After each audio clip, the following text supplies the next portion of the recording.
안녕하세요. 고고TV 여명입니다. 한국당의 황교안 대표가 검찰에 출석했습니다. 패스트트랙 조사를 받겠다. 검찰이 그저께 한 수명 정도 자유한국당 의원들에 대해서 그리고 황교안 대표에 대해서 출석 통지서를 했는데 황교안이 오늘 출석했습니다. 그리고 다른 의원들은 거부하고 있죠. 요점은 이겁니다. 한국당의 의원들은 소환을 응할 수 없다. 검찰은 내 목을 쳐라입니다. 황교안이가 한 말이죠. 황교안을 이렇게 보고 있으면 말이죠. 정치 투쟁력이 많이 부족합니다. 그러나 오늘 검찰 출두 모습에서 말을 한 것을 보면은 정치력이 하나씩 쌓여가는 느낌을 저는 받고 있어요. 이 정도 오늘 황교안이가 검찰 출석 시 기자들 앞에서 말을 한 것을 보면은 과거에 김영삼의 그림자가 보인다 하는 게 제 생각입니다.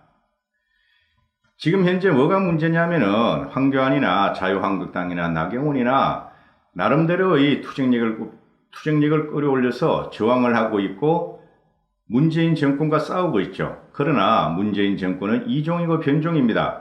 기존의 방식으로는 되는 게 아니었죠. 그래서 전번에 삭발 릴레이 이후에 잠시 한 1, 2%, 2, 3% 반등하던 한국당 지지율이 지금 현재 또 떨어지고 있죠. 그죠? 그러나 떨어지고 있다고는 보면 안 됩니다. 왜냐하면은 그 더불어민주당 문파들의 응집력에 의해서 떨어지는 것으로 보이지 떨어지진 않고 있어요. 제가 보는 관점은 그런데요.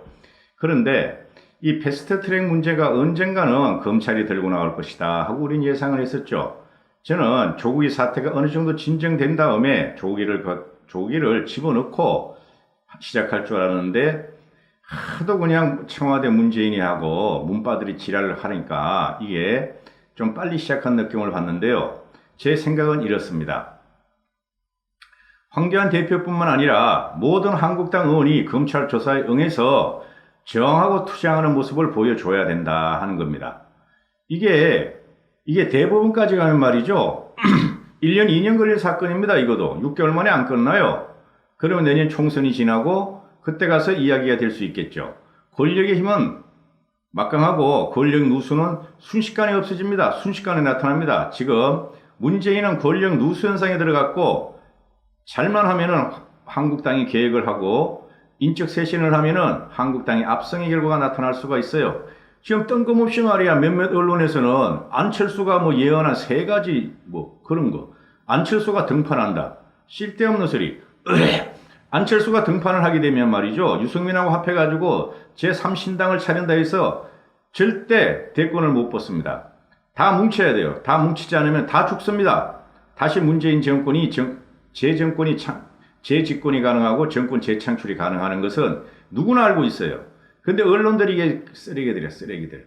응? 만약에 여기서 안철수가 다시 나와가지고, 문재인하고 다시 붙겠다면은 아주 자멸하는 거죠. 문재인 반대 세력은.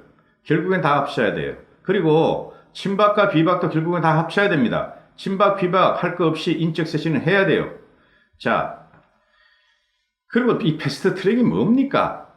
패스트 트랙 산정 방법을 국회의원들도 모르잖아요. 그리고 우리도 모르잖아요. 그죠? 그 기계가 알 수 있어, 기계가. 근데 이걸 갖다가 강짜로 민주당, 더불당하고 정의당이 협작, 밀매해가지고 결국에는 패스트 트랙을 통과시킨 거 아닙니까? 손학규하고. 응? 평화당 애들하고. 평화당 지금 깨졌죠? 그리고 바미당 그거 깨져요. 그죠? 이게 뭐야, 그러면? 누구를 위한 법이야? 그죠? 일부에서는 우리 공화당이 3%만 얻으면 15 갖는다 그러는데 꿈 깨세요. 그렇게 해가지고 그걸 가져가서 어떻게 하려고 그래? 정권을 뺏기면 아무것도 할 수 없는데.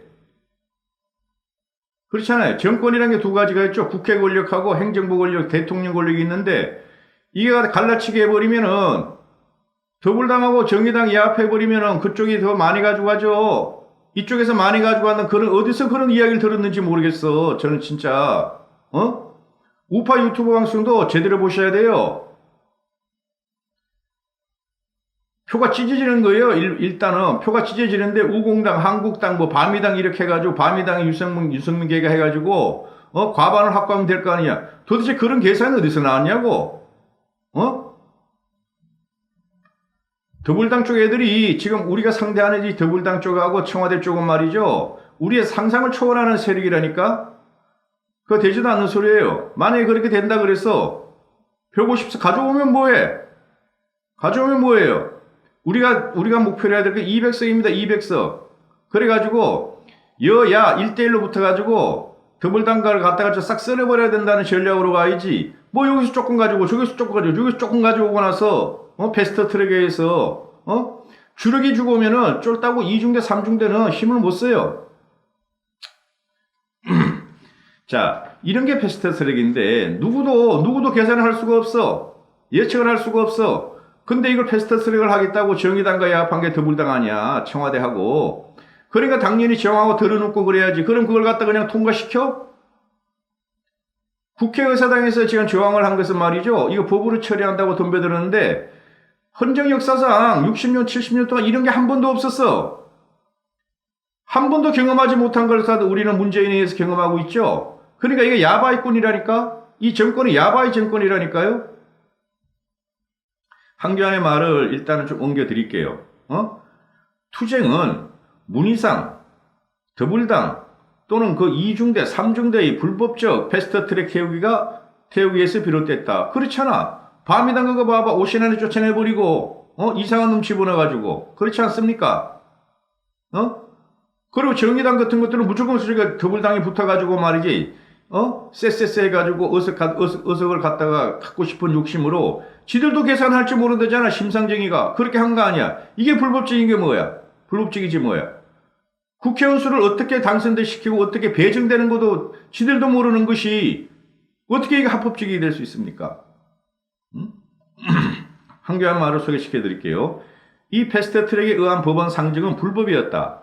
불법의 평화적 방법으로 저항하는 것이 무죄였다. 아니 뭐 한국당 의원들이 더불당 의원들을 뚜레리게 때려 패기를 해서 폭력을 해둘렀어. 누워서 저항한 게 뿐이 없는데 그 유명한 인도의 저항운동가 간디도 말이죠. 바꿀면서 했어. 간디는 원래 빡빡이었지만. 그리고 이 사람들이 말이지 이거 왜 할 수 있는 방법이 뭐가 있어? 그럼 투표해가지고 순순히 그걸 갖다가 우리가 양보를 했어야 됐어요? 이거는 한국당뿐만 아니라 어떤 야당도 당연히 결사투쟁을 해야 되는 것이었지. 황교안 대표가 저는 패스트트랙의 폭정에 맞서서 강력하게 투쟁할 것을 격려했다. 한국당 의원들한테 이 문제에 대해서 책임이 있다면 이는 전적으로 당대표인 나의 책임이다. 검찰은 내 목을 쳐라. 그리고 거기서 멈춰라. 한국당에 당부한다. 수사기관에 출두하지 말라. 여러분들은 당대표의 뜻에 따랐을 뿐이다. 문재인한테 경고한다. 야당 탄압을 중단하라. 검찰 수사 방해하지 말고 조국 사태에 집중해달라. 검찰은 어려운 상황 속에서도 흔들리지 말고 정정당당하게 수사에 힘쓰길 바란다. 우리 검찰의 전통이 그런 것이다. 국민 여러분, 저와 자유한국당은 문재인 정권의 반민주적 폭거에 끝까지 맞서 싸울 것입니다. 자유민주주의 정의가 세워지고 이 정권의 폭정이 끝날 때까지 끝까지 투쟁하겠습니다. 이게 오늘 황교안 대표가 검찰청장 출두하면서 기자들 앞에서 한 말인데 말이죠. 준비하고 왔어요. 그죠? 근데 역시 핵심 키워드가 뭐예요? 끝까지 투쟁하겠다. 문 정권의 폭정을 갖다가 방치할 때까지 끝까지 투쟁하겠다.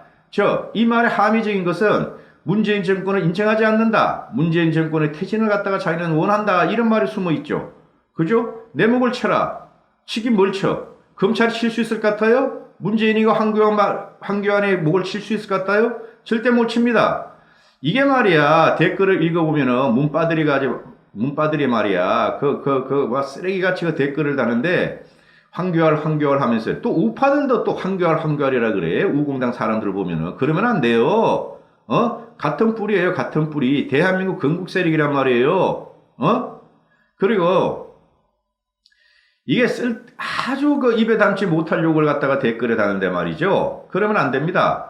우리는 최소한 그러면 안 되는 것이죠. 그리고 황교안이가 이게 초두에 말씀드렸지만 황교안이 이렇게 말을 들어보면은 이거는 말 자체는 김영삼급이에요. 근데 황교안이 하나 부족한 게 뭐냐? 너무 신사적이라는 것이죠. 너무 기독교적인 신앙인이라는 것이죠. 김영삼도 신앙인이었어. 근데 단식을 23일을 해가지고 전국을 뒤집어 버리고 자기 쪽으로 전국을 갖다 가져와 버려. 그게 부족하다는 거죠. 지금 중도층이나 무당층이 황교안이 때문에 한국당을 지지 않는 게 아니에요. 제가 보고 있는 관점은. 그러니까 황교안도 책임이 있죠. 그죠? 인적 쇄신해야 돼요. 너무 고리타분해. 황교안이 그 인물들이, 아니, 자유한국당 인물들이 TV에서 나오고 말하는 것이 보면은, 그걸 갖다가 지금 할 수가 없는데, 곧 해야 돼요. 안 그러면 큰일 납니다. 6개월뿐이 안 남았습니다. 내년 총선이. 그때 가가지고 만약에 한두 달 전에 공천 가지고 싸움 파동이 일어나면 그때는 난리도 아니에요. 그때는 싹 민심이 한국당에서 멀어질 겁니다. 문재인이가 아무리 말이 폭정을 하고 악정을 하고 실패를 하더라도 지금부터 쳐나가서 사람들을 갖다가 중도 시민들을 갖다가 끌어안아야 됩니다. 그리고 황교안이도 자기의 권한을 포기해야 돼요. 대선에 출마 않겠다. 내가 총선에 나가서 이긴 다음에 그때 생각하겠다. 그리고 제야에 있는 유승민이나 안철수나 모두 들어와라. 나랑 경쟁하자. 이렇게 돼야 되는 겁니다. 그렇지 않고 지금 오늘은 참 잘한 거예요. 검찰 출석하면서 이런 말씀을 한 게 잘한 건데 이게 말이죠. 굉장히 장엄하게는 안 들리지 않습니까? 점잖게 들리고 신사적으로 들리다 뿐이죠. 대중은 피를 먹고 자랍니다. 대중의 선동은 말입니다. 얘네들이 대중선동하는 게 뭐예요? 주사파들이. 쓰레기통에서도 장미가 피어난다 했어요. 쓰레기통에서도 장미가 피어난다. 무시무시하죠. 그런 것이 부족하다 이 말이죠. 나경원 같은 경우도 댓글로 가들을 쓰는 걸 갖다 이렇게 보고 그걸 아마 차용을 하는 경우가 많은가 본데 그렇지 않습니다. 대중은 그렇게 쉽게 움직이지 않습니다.